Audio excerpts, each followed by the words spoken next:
Alors bonjour à tous, on va parler ici de la représentation paramétrique d'une droite, c'est-à-dire de l'écriture sous forme d'un système comme ici, de x, y et z en fonction d'un paramètre t, pour représenter une droite donnée.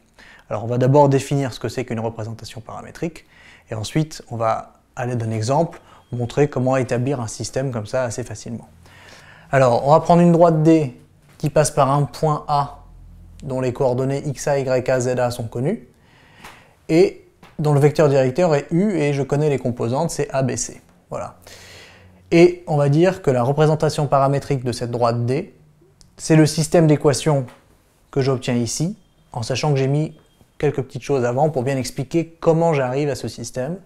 Voilà. En particulier, on va dire que si on a un point A et un vecteur directeur u, eh bien si le point M, qui va être quelconque de coordonnées x, y, z, appartient à la droite D, comme ici, ça veut dire forcément que le vecteur AM est collinéaire au vecteur U, c'est-à-dire qu'il existe un réel T tel que AM soit égal à T fois U.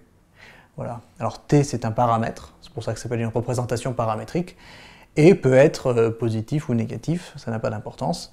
Simplement, la traduction de cette égalité, c'est bien ce système. Pourquoi? Puisqu'à gauche, j'ai AM, et on voit bien ici que j'ai les composantes du vecteur AM, puisque j'ai x moins xa, y moins ya, et z moins za.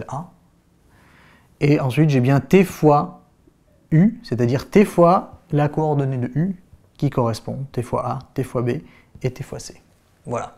Alors on va voir ensemble, dans cet exemple, comment procéder avec un exemple concret avec des chiffres.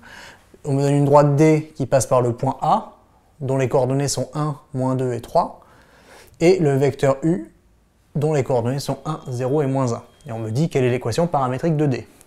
Alors, pour trouver l'équation paramétrique, n'oubliez pas, il faut d'abord commencer par considérer un point M quelconque, de coordonnées x, y, z, et on va dire que si M appartient à D, alors le vecteur AM est collinéaire au vecteur U.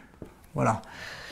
Et donc, les coordonnées x, y, z ne peuvent pas être n'importe quoi, doivent vérifier un système que l'on va mettre en place maintenant. Ce système, c'est la traduction de AM est égal à t fois U, en écrivant à gauche les coordonnées de AM égale à t fois les coordonnées de U correspondantes. Alors les coordonnées de AM, ce n'est rien d'autre que x moins xa, y moins ya, z moins za, et t fois la coordonnée de U qui correspond, c'est-à-dire t fois 1, t fois 0, et t fois moins 1, en sachant que xa, ya et za ne sont rien d'autre que 1, moins 2 et 3. Voilà. Donc ça c'est équivalent à ce système, et ce système est équivalent au dernier système qui est x est égal à xa plus t, c'est-à-dire 1 plus t, y est égal à ya plus 0, c'est-à-dire à moins 2, et z est égal à za moins t, c'est-à-dire à 3 moins t. Voilà.